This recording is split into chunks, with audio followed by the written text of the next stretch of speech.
Welcome to Break for Art. My name is Gloria De Liberali, the Dido and Baron Kate McDermott Intern Fellow for European Art here at the Dallas Museum of Art.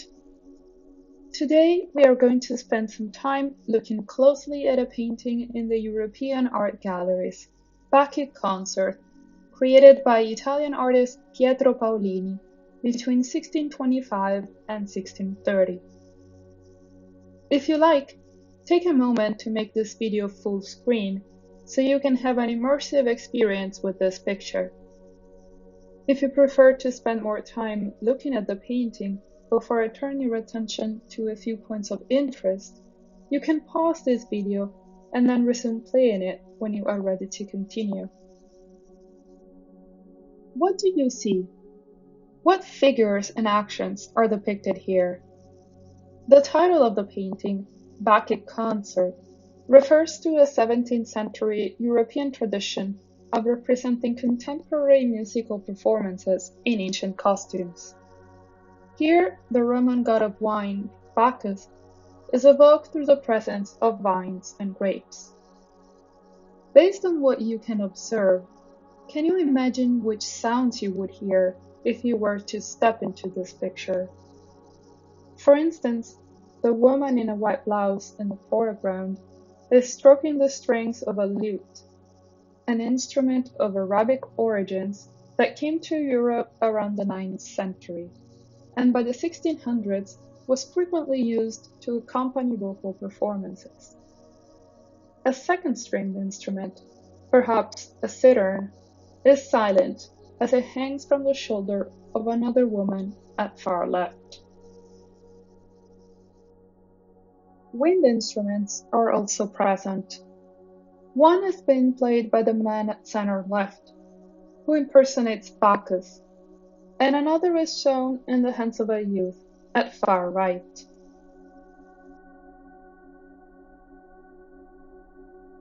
Finally, the two figures in the background have their mouths open or ajar in the act of singing. As you continue looking, consider the figure's almost life-size dimensions, and think about what it would feel like to stand in front of this painting. Do you feel like you're part of the scene? What draws you into the picture? Does the fact that the figures are depicted at half length and so close to the picture plane make you feel more connected to their space?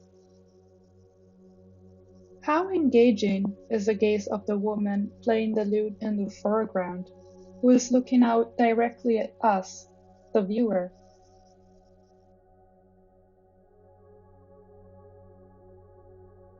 Now, consider the picture in its entirety. What areas of the painting were your eyes first drawn to? Why? For me, it was definitely the nude torso of the man at center left.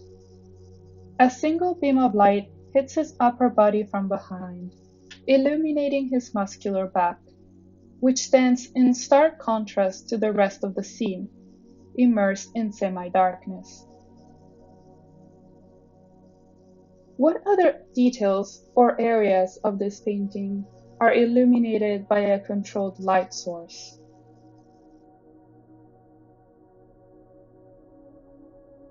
Take some time to let your eyes wander over the image and notice which areas are touched by light and which ones are left in shadow.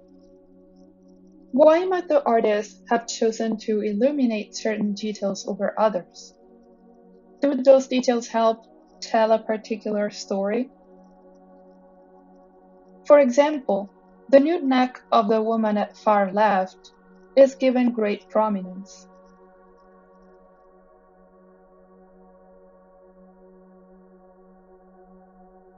She is shown turning her attention away from the musical performance and toward a music sheet she holds up upright. On it are lyrics from a famous sonnet by Italian Renaissance poet Petrarch that warns readers about the dangers of love and sensual desire. For this reason, Art historians believe that this picture might have held underlying moral meanings for the still unidentified patron who commissioned it.